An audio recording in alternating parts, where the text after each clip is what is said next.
1914, World War I, Northwestern Europe. Two armies stagnated across a line of defensive trenches more than 500 miles long.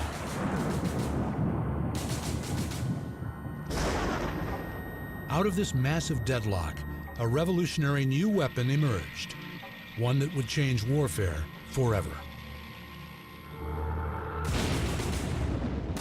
There in the trenches, with both sides trading fire and gaining little advantage, the need was obvious. The question is, what kind of machine will enable you to break that trench stalemate? The first solution came from Winston Churchill, Britain's first Lord of the Admiralty and a lover of new technology.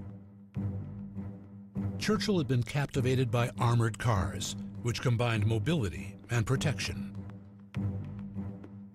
Fast motor cars, and it was getting loads of publicity, all things Churchill lived for. So he backed the production of bigger and better armored cars. The vehicles were successful against German cavalry in the early months of the war when the fighting was mobile.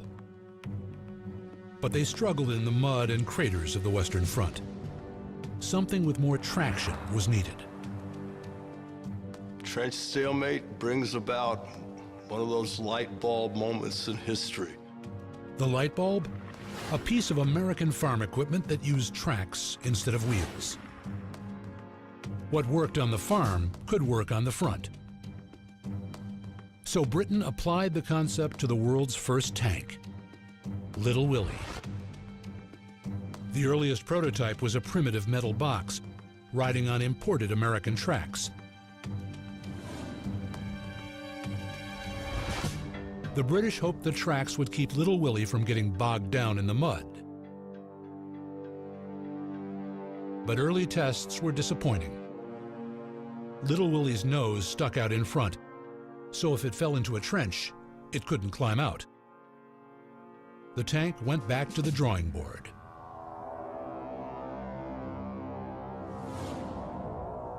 And so, Big Willie was created, with a revolutionary new design.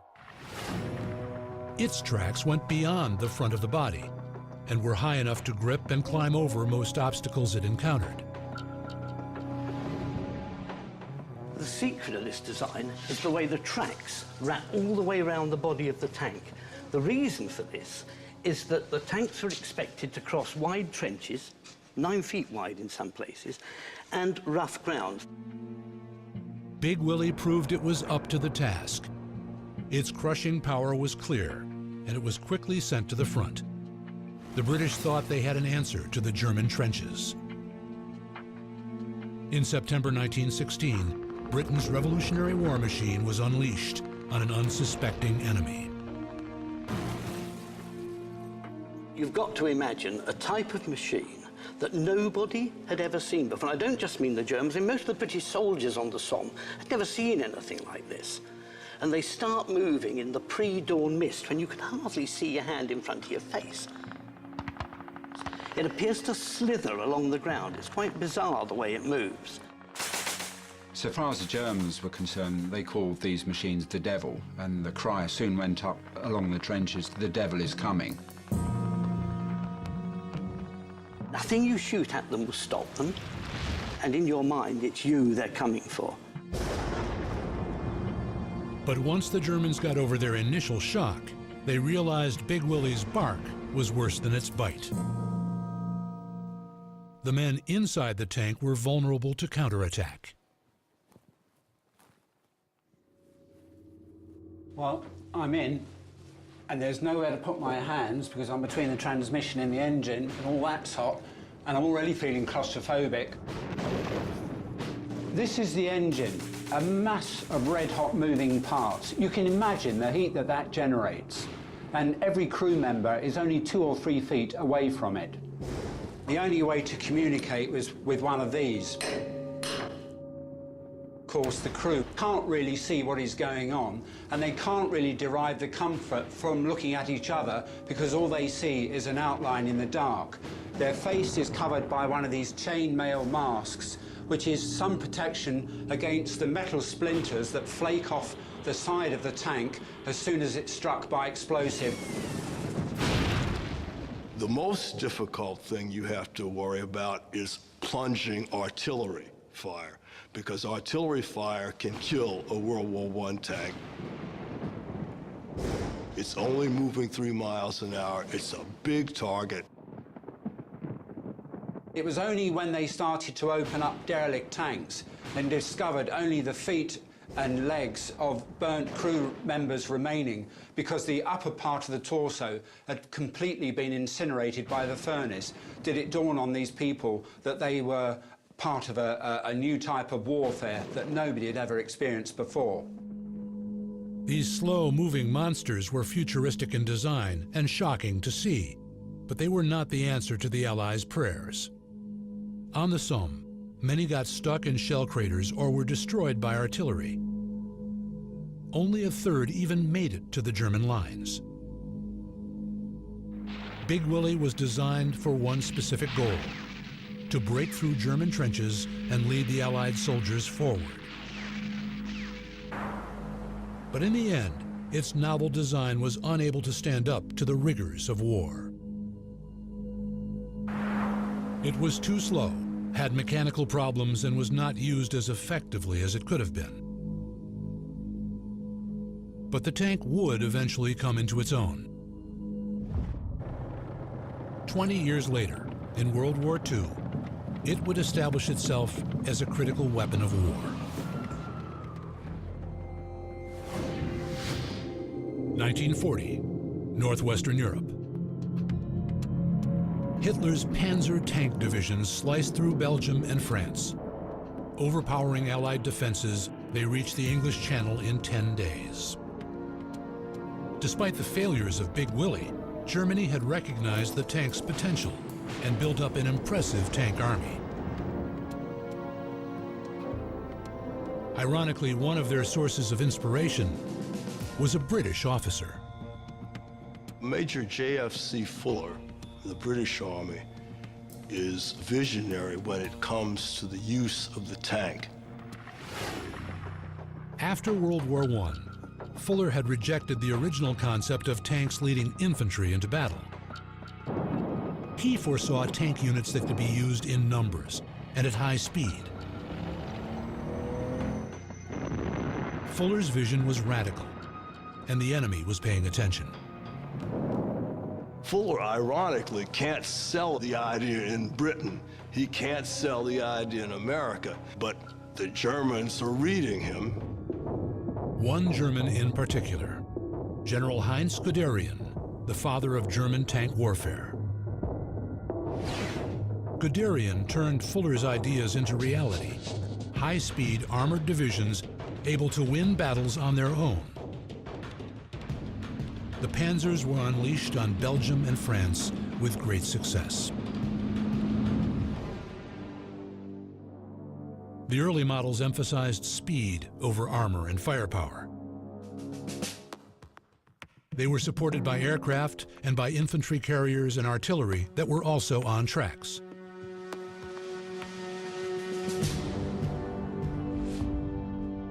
Importantly, the vehicles could also receive and send messages. There's one thing that you might not think about, but it's absolutely essential. It's the ability of one tank to communicate with another, so it's the radio. In 1940, most Allied tanks had receivers that could only handle incoming signals.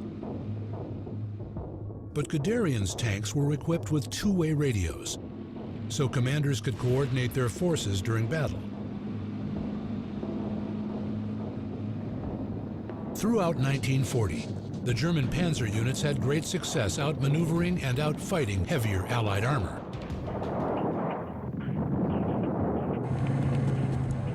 But then, on the Eastern Front in June 1941, the tables began to turn. The Soviets rolled out a new tank that put the Panzer to shame.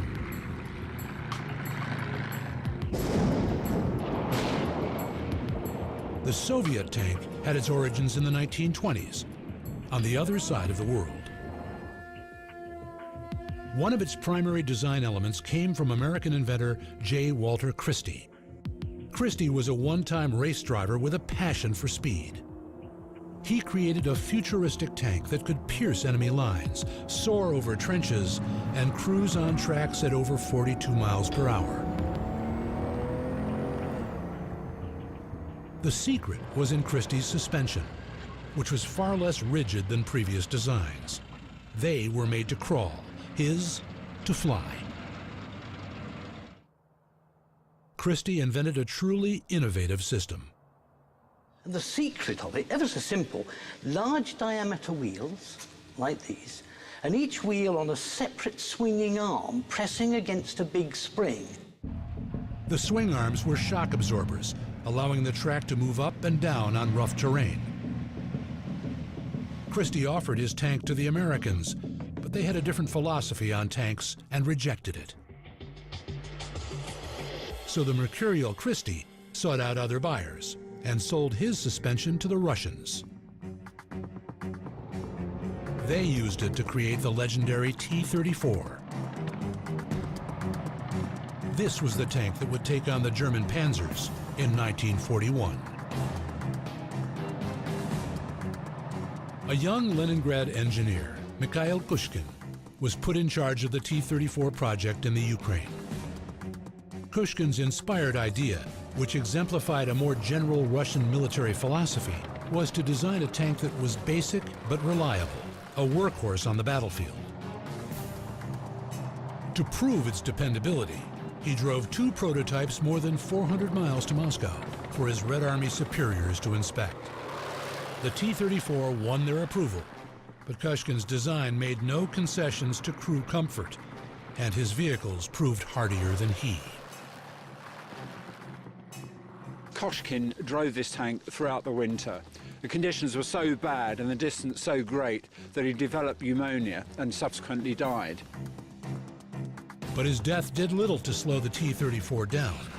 It quickly went into full production, and on the Eastern Front, its pace and firepower overwhelmed the German panzers. The T-34s also had another critical design feature that gave them an advantage. For the first time, it incorporated sloping armour so that incoming fire can ricochet off the armour. Sloped armor was a groundbreaking concept. The shells ricochet instead of piercing, because the effective thickness of the armor gets greater as its slope increases. Earlier tanks were designed like boxes on tracks, making enemy shells more likely to penetrate. But sloped armor gives the tank superior defense. It's a simple but effective concept. When an incoming shell meets a perpendicular armor surface, it goes straight through and probably kills the crew. If the armor plate is angled at 30 degrees, the shell might bury itself in the armor, but it doesn't go through. But if a shell strikes armor plate angled at 60 degrees, it bounces off, leaving the tank and crew unharmed. The T-34 is probably the finest example of the use of sloped armour. Here at the front, this very sharp nose. And they achieved this because everything that makes the tank go, and that's the engine, the gearbox, the steering mechanism, it's all at the back.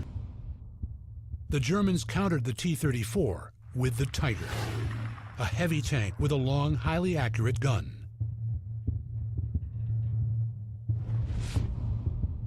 The Tiger had a bloody impact on the battlefield. British tank officer Peter Gudgeon witnessed its power firsthand. This is the actual Tiger that almost killed him in the Battle for Tunis in 1943. He and his men engaged a group of German tanks dug in at the top of a hill. First we knew about it was when the leading tank on my right blew up in a massive explosion. The commander and his wireless operator were blown out of the top of the turret. The tank was ablaze, an inferno. The next thing I felt was a shot passing right down my tank, just missing my right leg. I felt the draft of it on my right leg. And it crashed through into the engine and set us on fire. Gudgeon expected more shots, but he and his men got lucky. A shot from another British tank struck the Tiger in the turret. disabling it. The German crew bailed out and fled. Hit it anywhere else than where it did, probably wouldn't have made any difference. One amazingly lucky hit. It wasn't long before the sophisticated firepower of the Tiger came up against the powerful T-34. They met in one of the biggest tank battles of all time. The outcome was a referendum on military capacity and on technological philosophy. 1943, Kursk, Western Russia. Nearby, in the village of Prokhorovka, one of history's most ferocious tank confrontations began. 450 German and 800 Russian tanks amassed near the top of a hill. You are face to face in this incredible encounter. It's almost like hand-to-hand combat with tanks.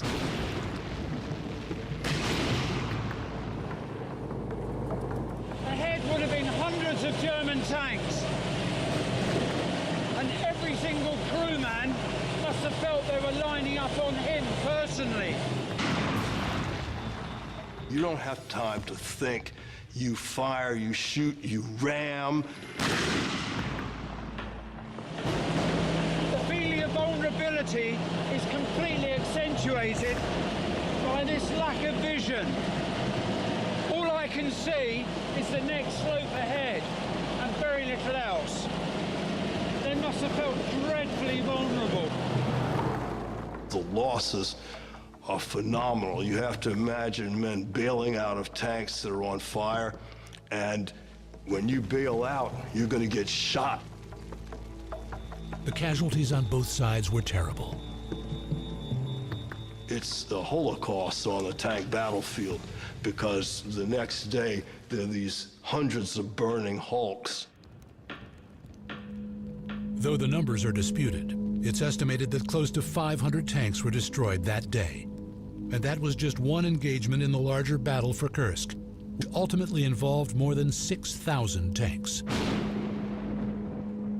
After 7 weeks of fierce fighting, the Soviets were finally able to stop the German offensive.